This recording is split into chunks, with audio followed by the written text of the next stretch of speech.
শিশুদের মোবাইল ফোনের প্রতি আসক্তি কমাবেন যেভাবে। বড়দের মতো ছোটরাও এখন স্মার্টফোনে আসক্ত হয়ে পড়েছে। এতে করে তাদের পড়াশোনা, খেলাধুলা সহ স্বাভাবিক জীবনযাত্রা ব্যাহত হচ্ছে। তাহলে এর থেকে বাঁচার উপায় কী? কীভাবে শিশুদের স্মার্টফোনের প্রতি আসক্তি কাটাবেন? বিস্তারিত জানুন এই ভিডিওতে। মুঠো ফোনে বন্দি জীবন। 8 থেকে 80 সবার চোখ সারাদিন আটকে রয়েছে তাদের চোখ অভ্যাসকে। বর্তমানে শিশুরাও রীতিমতো আসক্ত মোবাইল ফোনে।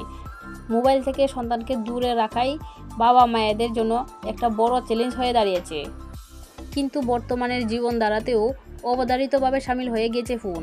শিক্ষা হোক বা বিনোদন, শিশুরা সব কিছুতেই ফোনের উপর নির্ভরশীল হয়ে পড়েছে। স্কুল, কলেজগামী কিশোর কিশোরী এবং যুবক যুবতীদের পাশাপাশি 2 থেকে 3 বছর বয়সী খুদেরও ফোনের নেশায় বুঁদ হয়ে থাকে।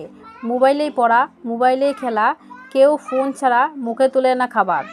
আবার জোর করে বাচ্চাদের ফোন থেকে দূরে রাখাও কঠিন। বিশেষজ্ঞদের মতে মোবাইলের নেশা বাচ্চাদের মানসিক বিকাশের ব্যাপক ক্ষতি করছে। সেই সঙ্গে অত্যাধিক স্ক্রিন টাইমের কারণে চোখেরও দফা হচ্ছে।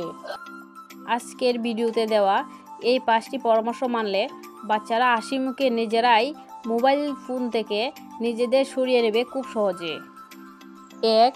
একটি সুন্দর রুটিন তৈরি করুন। সন্তানদের স্ক্রিন টাইমের জন্য একটি নির্দিষ্ট রুটিন সেট করা খুবই গুরুত্বপূর্ণ। বাচ্চাদের বলুন তাদের টিভি, ফোন হোক বা ট্যাব স্ক্রিনে কোনো কিছুই দেখার জন্য বরাদ্দ সময় মাত্র 1 ঘন্টা। এক্ষেত্রে অভিভাবকদের একটু কঠোর হতে হবে। 2. শিশুদের মোবাইল ফোন থেকে দূরে রাখার সবচেয়ে ভালো উপায় হলো তাদের খেলাধুলা, বই পড়া বা সৃজনশীল কাজে জড়িত রাখা। সন্তানকে পার্কে খেলতে নিয়ে যান, সাইকেল চালানোও শেখাতে পারেন। নাচ, সাঁতার, অন্যান্য কার্যকলাপের মতো যে কোনো একটি ক্লাসে ভর্তি করতে পারেন। এক্ষেত্রে আপনার সন্তান কী করতে ভালোবাসছে তার দিকেও খেয়াল রাখুন। 3. যখনই বাবা মা সন্তানদের সঙ্গে থাকবেন, ফোনকে নিজেদের থেকে দূরে রাখুন। বাচ্চার সঙ্গে কথা বলুন, খেলুন, গল্প বলুন। এতে করে শিশুরাও নিজ থেকেই ফোন থেকে দূরে থাকবে। 4. বাচ্চাদের বন্ধুদের সঙ্গে খেলতে দিন। খেলনা দেওয়ার সময় খেয়াল রাখবেন এই খেলনাগুলো যেন তাদের বয়স অনুযায়ী হয়। শিশুরা তাদের বয়সের চেয়ে ছোট বা বড় খেলনা নিয়ে খেলতে পছন্দ করে না। 5. শিশুদের ছোট ছোট দায়িত্ব দিন।